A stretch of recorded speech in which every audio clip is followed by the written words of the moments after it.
Hello, the unstoppable. Welcome to a journey of profound transformation and self-discovery. If you're tired of the same old advice about how to better yourself, you're in the right place. We're diving deep, exploring unconventional strategies that go beyond the surface.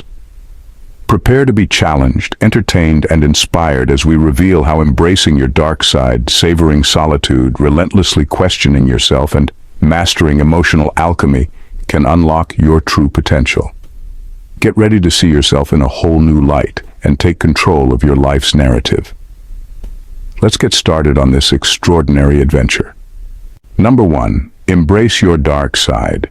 Embracing your dark side means getting real with yourself about the parts you'd rather hide.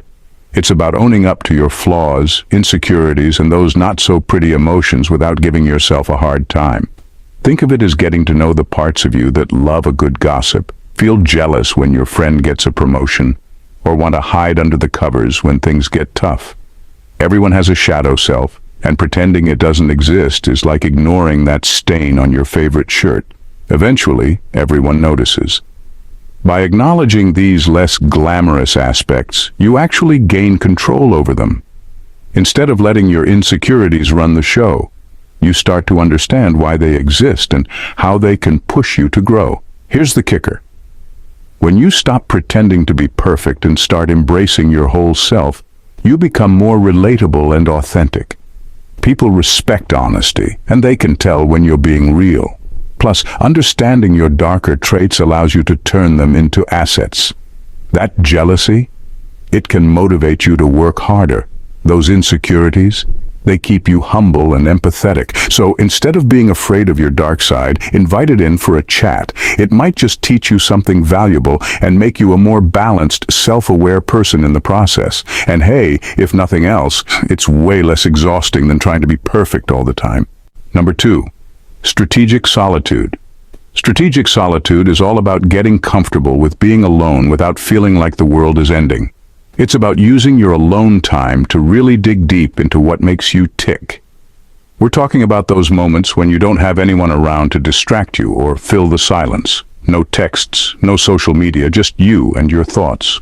When you learn to enjoy your own company, you start to understand your true desires and motivations. Instead of constantly seeking validation or entertainment from others, you find that you actually have a lot of interesting stuff going on inside your own head. You might discover new passions, revisit old hobbies, or even come up with brilliant ideas that would have never surfaced in a crowded room. Think of solitude as a strategic retreat. It's like hitting the pause button on life so you can recharge and refocus. In these quiet moments, you can set goals, reflect on your progress, and make plans for the future. It's like having a one-on-one meeting with the most important person in your life, you. And let's be honest, being alone can be downright refreshing.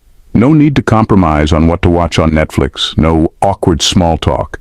And you can eat that entire tub of ice cream without anyone judging you. Plus, when you do spend time with others, you'll appreciate it more and be more present because you've already had your fill of me time.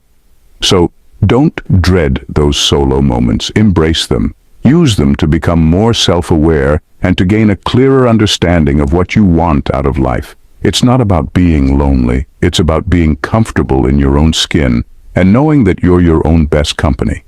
And hey, who else is going to laugh at all your jokes if not you?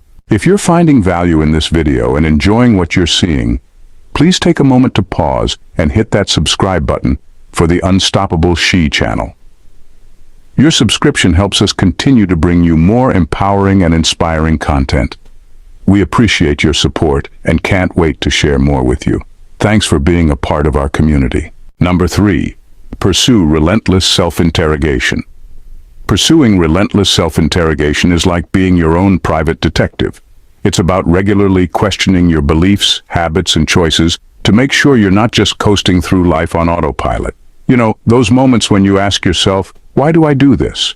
Or is this really what I want? Instead of just accepting things as they are, you dig deeper. Why do you hate mornings so much? Maybe it's not just because you're not a morning person, but because you're staying up too late scrolling through social media. Why do you always say yes to plans you don't actually want to attend? Maybe it's time to set some boundaries and stop worrying so much about what others think. This kind of self-examination isn't about self-doubt or beating yourself up. It's more like a personal audit. You're checking to make sure that your actions align with your true goals and values. It helps you spot any inconsistencies or areas where you're just going through the motions. And let's face it, this can be pretty amusing sometimes. You might uncover some ridiculous habits or beliefs you've been holding on to, like realizing you've been avoiding a certain food because of something silly a friend said in high school, or that you always take the long route to work just to avoid that one intersection where you once made a fool of yourself. The beauty of this process is that it keeps you evolving. You're not the same person you were 5 years ago, and your beliefs and habits shouldn't be either. By constantly interrogating yourself, you ensure that you're always growing and improving. So, be your own detective. Ask yourself the tough questions and don't be afraid of the answers. It might be uncomfortable at times, but it's also incredibly freeing. Plus, you'll end up with some pretty entertaining stories about the quirky things you've discovered about yourself along the way. Number 4. Master emotional alchemy. Mastering emotional alchemy is about turning your negative emotions into something positive or productive, kind of like turning lemons into lemonade, but with your feelings. Instead of pushing down your anger, sadness, or frustration, you learn to channel them into creative or constructive outlets. Let's say you're really mad because someone cut you off in traffic. Instead of letting that anger ruin your day, you can use it as fuel for a killer workout at the gym. Or maybe you're feeling really down after a rough day at work. Instead of wallowing in self-pity, you could pour those feelings into writing, painting, or even cooking something elaborate. These activities not only help you process your emotions, but also produce something tangible and positive. Think of emotional alchemy as emotional recycling. You're taking something that could be toxic and transforming it into something beneficial. It's like composting your feelings, turning garbage into something that helps you grow. Humor can also play a huge role here. Sometimes, laughing at your own misery is the best way to deal with it. Got a rejection email? Instead of spiraling, imagine yourself as the tragic hero of a dramatic soap opera. Cue the over-the-top reaction, complete with fainting onto the nearest piece of furniture. It sounds silly, but sometimes embracing the absurdity of a situation can help you move past it more quickly. The key is not to ignore or suppress your emotions, but to find a way to use them. Feelings are powerful, and if you can harness that power, you'll find yourself not only coping better, but also thriving. Plus, you'll have a whole new appreciation for those moments of frustration and sadness, knowing they can lead to something unexpectedly good. So, the next time you're feeling down, remember, you're not just dealing with emotions, you're an emotional alchemist in the making. Number 5, build intellectual resilience. Building intellectual resilience is like giving your brain a workout. It's about training your mind to handle complex, uncomfortable, and challenging information without throwing in the towel. Instead of sticking to what's easy and familiar, you dive into books, articles, and conversations that make you think harder and question more. Imagine picking up a dense book on a topic you know nothing about. At first, it feels like your brain is lifting weights for the first time, confusing and a bit painful. But as you push through, you start to see patterns, understand new concepts, and your brain gets stronger.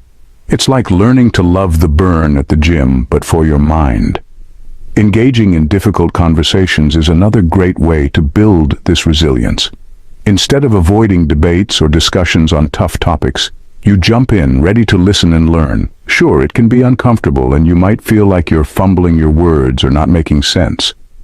But over time, you get better at articulating your thoughts, understanding different perspectives, and not getting flustered when someone disagrees with you. You can also train your brain by exposing it to different viewpoints. If you're a diehard fan of a certain political party, read about the other side's arguments. If you love a specific genre of music, give something completely different a try. It's like cross-training for your brain, keeping it flexible and adaptable. And let's not forget the importance of failing. Yes, failing. When you push your brain to its limits, you're going to stumble and make mistakes. But each failure is a chance to learn and grow stronger. It's like falling off a bike and getting back on until you can ride without thinking. So challenge yourself. Pick up that intimidating book, dive into that tough conversation, and embrace the discomfort. Your brain will thank you, and you'll find yourself becoming sharper, more adaptable, and ready to tackle whatever life throws your way. Plus, you'll have some pretty interesting stories about the weird things you've learned along the way. Number 6. Create a personal manifesto. Creating a personal manifesto is like writing a rule book for your life, but one that's constantly updated as you grow and change. It's your declaration of principles, goals, and values, a way to keep yourself on track and remind you what really matters. Think of it as your own personal guidebook. You sit down and write out what you stand for, what you want to achieve, and what values you hold dear. This isn't a one-time thing.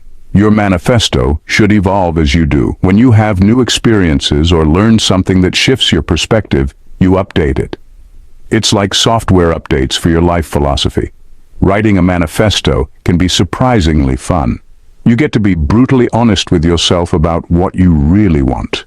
Maybe you've always followed a certain career path because it seemed practical, but deep down you know you want to do something entirely different.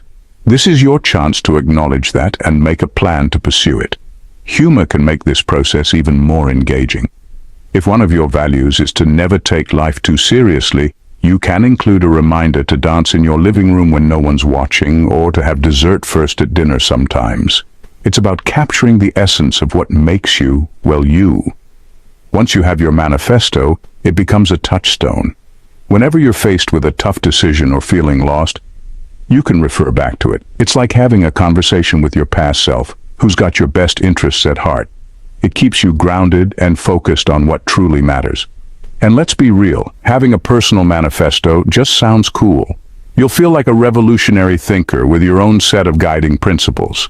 So grab a pen, get honest, and start drafting the rule book for your life. You might just discover some surprising truths about yourself, and you'll definitely have a clearer path forward. Plus, you'll have something awesome to look back on and see how far you've come. Thank you, Trailblazers, for watching. See you in the next video. Bye for now, and God bless.